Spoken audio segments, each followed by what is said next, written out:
Once a narcissist does this to you, it's 100% certain they'll suffer and be done with you. In the wisdom shared by Marcus Aurelius, the emphasis lies in recognizing that the center of control resides within one's mind, divorced from external events in life. Grasping this foundational truth reveals a wellspring of resilience. Come along with me as we explore Stoic teachings, uncovering timeless wisdom to navigate the complexities of interactions with narcissists. These insights act as a guiding light, steering us towards the cultivation of inner peace in the face of emotional abuse.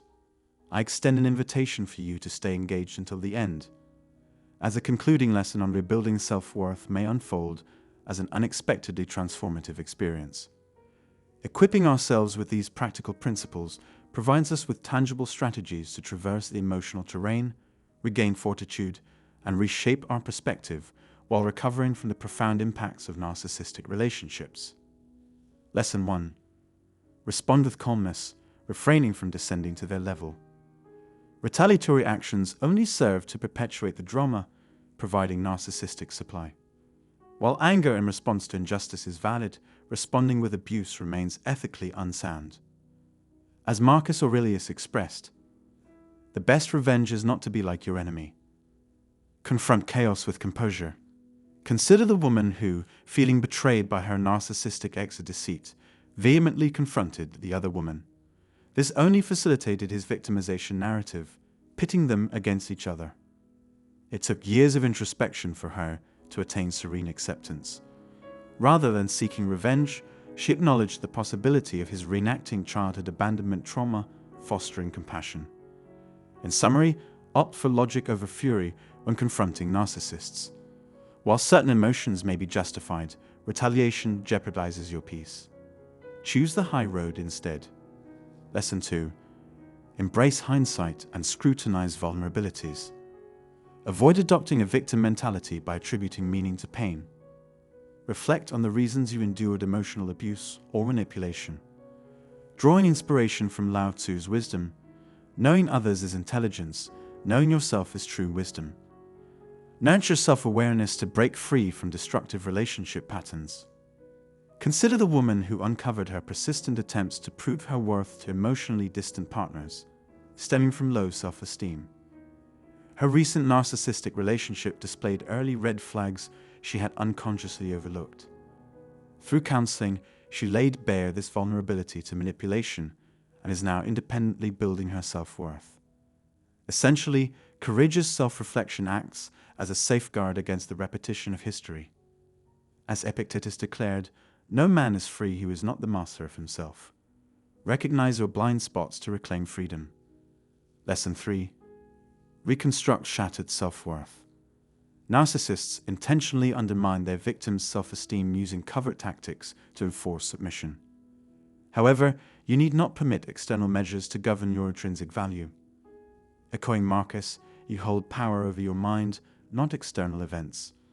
Re-establish a connection with your authentic self, recognizing that your fundamental value and human dignity persist, impervious to any disorder or manipulation. Consider the situation of a woman whose narcissistic supervisor consistently undermined her work projects subtly while openly criticizing her.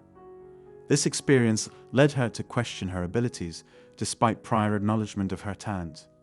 However, by reframing the situation as abuse, she initiated a journey to rebuild her professional confidence.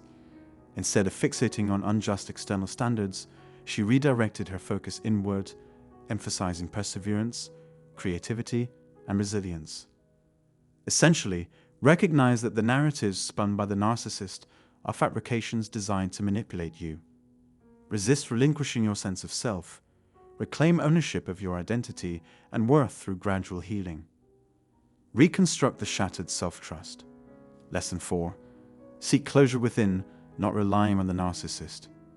In the wise words of Epictetus, it's not what happens to you, but how you react to it that matters. Understand that the narcissist is unlikely to offer satisfying closure or take responsibility. Instead of seeking validation from them, engage in an inner dialogue to process the trauma and validate yourself. For example, consider a woman who diligently sought answers from her narcissistic ex. hoping for acknowledgement and an apology after being discarded. Unfortunately, his response only fueled further deception and manipulation. Through practices such as journaling, she found closure, realizing that the relationship was beyond repair. This realization liberated her from emotional turmoil. Essentially, closure arises from navigating your own emotions, not futile attempts at dialogue with a skilled manipulator. Reclaim authority over your inner world. Lesson 5. Implement structured contact if necessary. In situations like co-parenting, where ongoing communication is unavoidable, minimize harm by restricting communication to essential matters.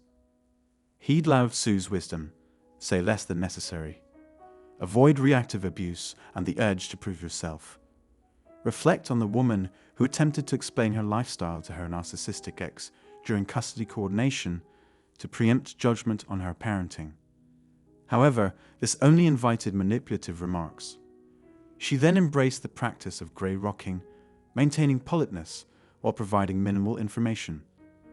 This strategy minimized the narcissist's supply.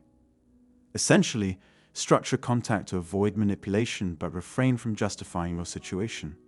Share only necessary logistical information if continued communication is absolutely essential. Lesson 6. Abstain from interpreting their rejection as an inability to form genuine connections. Narcissists exploit and discard individuals without remorse, revealing their inability to establish authentic bonds. Follow Epicurus' advice. Do not spoil what you have by desiring what you have not. Compassionately refrain from internalizing their rejection, steering clear of retaliatory thoughts. Consider the case of a woman who was abruptly discarded overnight by her narcissistic boyfriend. After spending an extended period together, she initially wavered between self-blame and a longing for retaliation. Over time, she came to the understanding that narcissists lack the maturity needed to sustain genuine intimacy. She recognized her deserving of reciprocal love, rather than being entangled with the manifestation of this disorder. Ultimately, interpret their rejection as indicative of their inadequacy, not yours.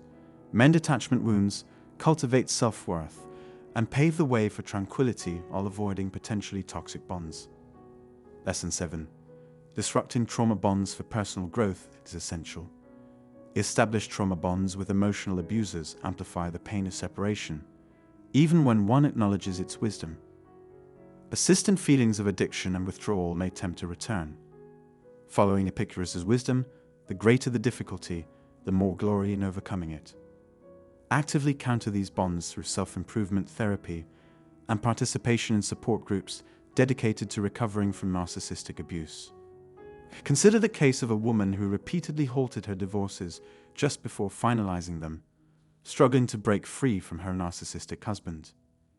Engaging in counseling to address codependency issues, she joined support groups with individuals recovering from similar abusive relationships.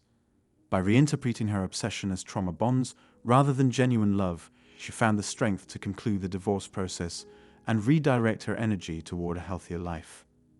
Essentially, trauma bonds intensify the pain, but can be conquered through persistent personal growth combined with community support.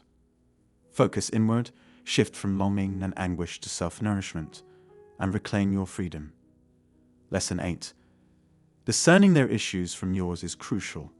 Guard against internalizing their deceit, anger, or paranoia. Echoing Marcus Aurelius, remind yourself each morning, the people I deal with today will be meddling, ungrateful, arrogant, dishonest, and surly. Their disorder dictates their behavior, not your worth. Reflect on the case of a woman who blamed herself when her narcissistic ex cheated, assuming she was no longer attractive. This self-blame tainted her self-image and trust in future partners. Upon learning that chronic infidelity often results from narcissistic traits or addiction, she ceased personalizing it. This shift helped her separate his baggage from hers. In essence, you didn't cause their inner demons. Liberate your mind from false narratives burdening you. Create mental space by distinguishing their issues from yours. Lesson 9. Strengthening yourself through self-mastery is paramount. Embrace Viktor Frankl's concept of fostering helplessness, inadvertently empowering narcissists. View this challenging chapter as a necessary phase for your personal evolution. In Frankl's words, between stimulus and response lies our freedom to choose our response. Achieving emotional freedom involves mastering inner reactions. While controlling others' disorders or altering the past may be beyond reach, you retain control over your healing journey. Consider a woman who resisted identifying solely as a victim. Instead, she embraced radical responsibility for her life and emotions, immersing herself. In the realm of psychology, she offered support to individuals navigating the path to recovery from abuse. Confronting triggers, a sense of personal empowerment flourished as she purposefully directed her healing, rejecting passivity. This intentional reclamation of agency triggered a profound transformation in her life. Essentially, we can emerge fortified by fully embracing our recovery journey. Picture a future liberated from victimhood, then diligently equip yourself to actualize that vision. Shedding anger and negativity, propel yourself positively towards emotional self-mastery, a conduit to authentic freedom. In conclusion, infuse creativity and wisdom into your approach to narcissists by integrating these 10 practical lessons.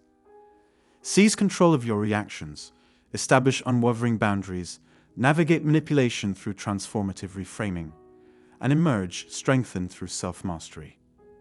The application of these emotionally agile skills not only fosters inner peace, but also nurtures a profound sense of fulfillment, regardless of external circumstances. Which insights on recovering from narcissistic abuse resonated most with you? Share your thoughts in the comments. Your engagement is truly valued. Explore my other content for similar insights. Dear viewer, you are a survivor, a warrior, and a hero. Your strength is genuinely inspiring, deserving boundless happiness and freedom. Thank you for being part of this narrative.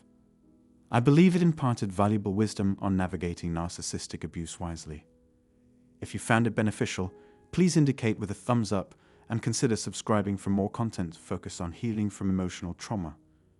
I'm here to accompany you on your recovery journey. Always remember, your light, love, and hope endure, impervious to any disorder or manipulation. Embrace stoic principles to maintain serenity amidst life's storms. You are not the problem. You are the solution. Your embodiment of strength and wisdom is extraordinary. What resonated most with you, or did I overlook any crucial ideas? Share your thoughts in the comments. Your engagement is genuinely valued. Until our next interaction, extend compassion to yourself. You are extraordinary, beautiful, powerful, and undeniably amazing. Wishing you abundant happiness on your unfolding path.